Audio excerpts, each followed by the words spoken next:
I'm waiting, Cloud. My name is Roy Gallagher, and you're watching Outgang. We have the pleasure today of breaking down Sephiroth from Final Fantasy VII Remake. Tell me, is it really you? Listen. I have a favor to ask. Don't worry. It's a simple thing. Subscribe to the channel if you're not subscribed yet. Isn't that what you want? So if you watched the previous character breakdown on Barret, you've seen in there how Barret has this square-shaped language to him. There's all these 90 degrees everywhere, and he has a lot of lines on the character model that are either parallel to the ground or that is perpendicular to the ground there. So all of these kind of really convey a nice sense of stability to the character there. But in the case of Sephiroth, he's anything but that, right? You can see how everything is kind of at a bit of a diagonal. Everything is kind of a little bit slanted there. So it's a really awesome contrast between his character model and Barret's character model that we had seen before.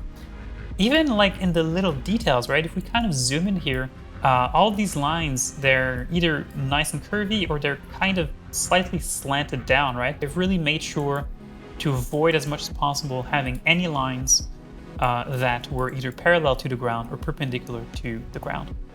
So I may lose a few fans for saying this, but I actually think that Sephiroth's character model is actually not all that interesting. Everything about Sephiroth is like just this kind of black letter that he has everywhere. So other than what he's wearing over the shoulders and a few different things elsewhere over the character, everything just starts to kind of blur together a little bit there. So in a way, it's not all that interesting. Don't deny me. I mean, wear black all the time. Who does that, really? Who does that? Of course, feathers are really part of the language of the character. When we think of Sephiroth, we also call him the one-winged angel there, of course. So the whole idea of wings and feathers and these sorts of things is really part of the design language of the character there. And certainly when we look at his design, so of course here we do have a few feathers that is part here of his kind of belt there. So we do have like actual feathers that are there. By the way, I may be overreaching here, but I just think that it's actually interesting that he has 4 feathers over his belt, because we know that the number 4 is a unlucky number as far as Japanese culture is concerned. And so considering the fact that Sephiroth is a villain, it's kind of interesting that they have gone for 4 feathers there over his belt. So that feather pattern is something that actually comes back over the character in different places. If we actually look over his trench coat, right, we can see that there's a bit of a feather-like design to how some of these little leather pieces have been cut. Of course, that oval kind of pointy shape is something that also comes back with his hair, of course. If we kind of take a look at it, right, kind of almost looks like one giant feather there. So the hair, too, kind of conveys that feather-like language. Look at that pretty face. Doesn't he look good? He just looks like someone that I could just easily see within a boy band somewhere. Embrace me. Is it really surprising that girls would just want to bend over to be pierced by his sword there? This kind of logo that he has for his belt is kind of interesting, right? I don't know for you though, but for me it really hurts my eyes to take a look at this though, okay? Like they've actually gone and they've like quite literally modeled out. Like this is so crazy high res. Like this is all modeled out, right? So they've really modeled out the whole kind of, I guess, logo we could call it at this point of Sephiroth there. If we take a look at the hair of Sephiroth uses 2 different UV channels. The first UV channel is the one that supports the alpha that is used to create all of those nice and very sharp hairs that we have. We have like the equivalent of like 8 hair clumps in there or so, right? So most of the hair strips that he has over his head, of course, share that particular texture. But what's particularly interesting is that not only does Sephiroth use a normal map on UV channel 1 to add a slightly cylindrical kind of effect to each individual hair that he has, but he also has a normal map that has been baked on UV set 2. And the purpose of this particular normal map is just to average out a little bit the normals of the hair in general. What do I mean by that? Well, if I turn this off, okay, I'll just go in here and I'll turn off that UV2 texture. Take a look at the hair now, okay? Like all of these kind of hair strips that he has in the front of the character there, you can see how they're kind of becoming a little bit dark because they're really not right now pointing towards any kind of light source. They're really pointing away from that. So it kind of creates a lot of contrast. It creates these kind of dark spots within his hair that really don't look all of that great, right? So to make sure that the lighting that Sephiroth has within his hair, to make it a lot more consistent, this particular normal map is there to make sure that the lighting becomes a lot more consistent over the whole haircut. So it's unclear to me how they have gone about doing that, but it's very possible that they have just modeled out one big kind of elongated sphere, like a bit of egg shape, and that they have simply baked out the normals of that. They have used that as a high res and they have essentially projected the normals of that huge egg over the haircut so that the haircut kind of inherits the normals of that egg. There was actually a talk that was given by the Uncharted 4 team at this point quite a few years ago that was also explaining that particular process. I'll make sure to leave a link to that if you want to see more about that process. Can I just mention how awesome of a job they have done really blending the hair and the hairline on the scalp there? You know, once we start to zoom in here, we can start to see the individual hairs, right? But even just at a distance here, right? Just take a look at how the hair blends in with the scalp there. Like, can we just highlight how great of a job that they have done there? On the low-res side, Sephiroth is actually lighter than every other Final Fantasy VII character we have seen so far. I am. In fact, you can see that his character model only has 122,000 triangles, so that's quite a bit lower than Cloud, Tifa, Barret that we have seen so far. Sephiroth, I know you're supposed to be tall and slim, but it wouldn't be a bad idea for you to eat more and gain a few more polygons there. You kind of look like you need it. One thing I absolutely adore about his low-res, they really made sure that for the belt, everywhere that there's a vertex on the belt, that there's actually a vertex on the trench coat underneath that closely follows that. And why am I saying that I love this? Is because this will help avoid a lot of potential skinning issues, because you have two elements here that are very, very close, the belt and the trench coat. And if you didn't have that sort of alignment between the vertices of the belt and the vertices of the trench coat, when the character would be moving, when his torso would be bending around, there's a chance that the trench coat would start to interpenetrate through the belt and vice versa. But because they have all these vertices that are nicely aligned, it makes it so that the skinner can apply a very similar, if not the same, skin weight to both the belt and to those vertices of the trench coat, which will make any kind of interpenetration between the belt and the trench coat virtually impossible to happen. You can see I can select these bone chains that he has over his trench coat, right? And even if I'm moving these around, now eventually the trench coat starts to interpenetrate through the pants. But as I'm moving these around, you can see that the belt always stays on the outside of the trench coat, no matter how extreme of a movement I'm giving to these bones here. You can see that the belts never ever interpenetrate through the trench coat. And that's because of that really beautiful alignment that they have done between the vertices of the trench coat and the vertices of the belt there. So I really, really love that. If I go in here and I hide the belt, you can see what the mesh looks like underneath. It looks like a mesh that just has all these edge loops cut in at a diagonal angle there. The question that people ask me a lot is, if you have something that is within something else, so imagine that you have a torso right within a shirt and you can see a little bit of the torso in the front as we can see here. So here's the naked torso. Should you continue the torso all the way around the character? And certainly same thing for the arms. Should you have the geometry of the arms present within the coat of the character, or should you get rid of that? And the answer almost always is get rid of anything that won't be visible unless there will be some type of cloth of physics applied to the outer garment there. Because in that case, it's kind of unpredictable how it's going to react, and it may open up and you may see what is within. You need to see this for yourself.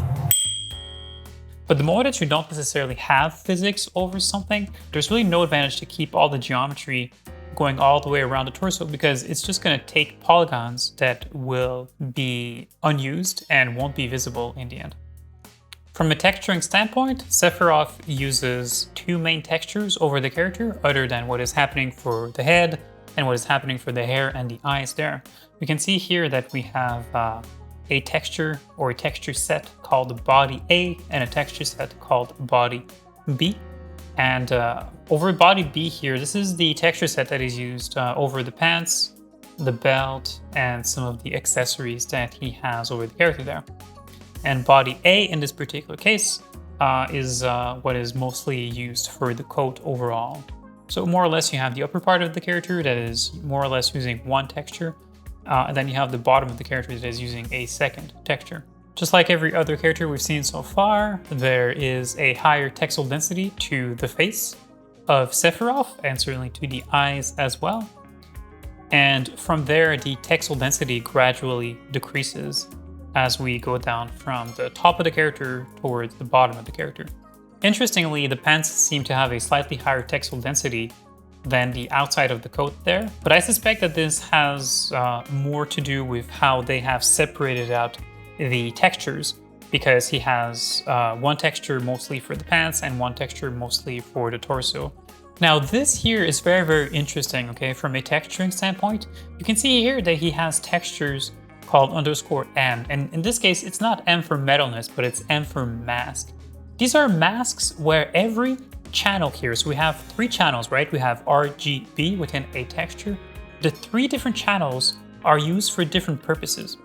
So this is a common technique that we use within video games to optimize memory. And so you can see that within Marmoset, I actually have the same mask channel here. So this is the body A mask here that is plugged in both the roughness input of the material and within the metalness input of the material.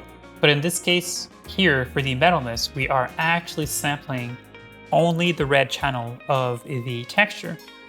And for the roughness, we are only sampling the green channel of the texture. So using a mask like that, where the red channel, the green channel, and the blue channel all serve different purposes for a particular object, for a particular character, is a very optimized way to organize our textures. Just like for every character we've seen so far, they've pretty much done a fantastic job at hiding the seam between the head and the body there. So I can select the head here, I can move this around. As you can see, I can just move this out of the way. You can see that the head is disconnected from the body, but they've done a really fantastic job at making the texture completely seamless, making the normals of the meshes completely seamless. One of you have actually asked at some point, why is it that all these main character heads all seem to be completely detached from the body? And won't that create skinning issues to have just open vertices there, open borders? And wouldn't it be simpler just to weld the head to the body to make sure that you don't have any skinning issues down the line? And that's actually a great question. And there's a very good reason why the head is separated from the body there. It allows all of the main characters to all have the exact same vertex count, vertex order, and UVs for the head. Take a look at this. What the hell is this? This is Barrett's head texture. This is Tifa's head texture. This is Cloud's head texture. And this is Sephiroth's. See how all of the features, the eyes, the nose, the mouth, they're all in the exact same position in relation to the texture there. But not only that, but also the vertex count of all these heads is exactly the same. Take a look at all these heads. When I select them, they all have exactly 10,508 vertices. And that's amazing because that allows both the character artists to create heads faster, but it also allows the riggers to be able to skin heads faster. What an artist will typically do when they're starting the head of a new main character is that they're going to take a head of a previously done main character, and they're just going to sculpt on top of that until it has the morphology of the new head that they are creating. So keep in mind what I just said, okay? And take a look now at what is Barrett's face, okay? You can actually see that we have all these different bones, and there's probably like over 100 bones for Barrett's face here. And if you take a look, the bones, all of the bones that he has over his face there, each bone seems to coincide exactly with the position of one of the vertices of the mesh there, right? So after a character artist has completed sculpting a new head from a previously made head, it allows for each bone to automatically slide in their new location in space. And that greatly speeds up the job of the riggers, so they don't have to manually place each of these 100 bones independently and manually for every head that gets created. But also, it kind of allows us to do some very fun things, because if we have the same head topology across different main characters, it means that we ourselves can also start to blend in between all these different faces if we want, right? Careful now. If we think that Sephiroth is a little bit too skinny, then maybe he needs to be Barrettized a little bit. Maybe he needs to gain a little bit of mass within his face there, right? That which lies ahead does not yet exist. As you can see, this is Barrett's face. Barrett is a lot more massive than Sephiroth is, of course. And then we just need to create a blend shape that goes from one head to the other there within Maya. Don't. Let's go ahead here and let's just blend in a little bit of Barrett within Sephiroth's face, right? There we go. Once you look at him, we now have massive Sephiroth.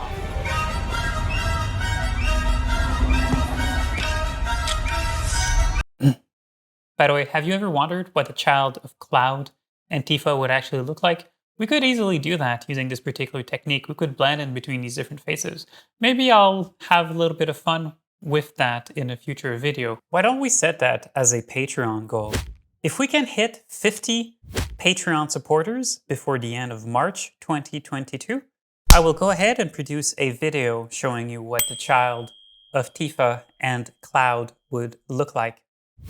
And a huge thank you to everyone who has decided to support me so far on Patreon. You're really making all of this worthwhile. Let's finish this. So that's a wrap for us for today. Thanks for watching this video, and until next time, everyone, take care.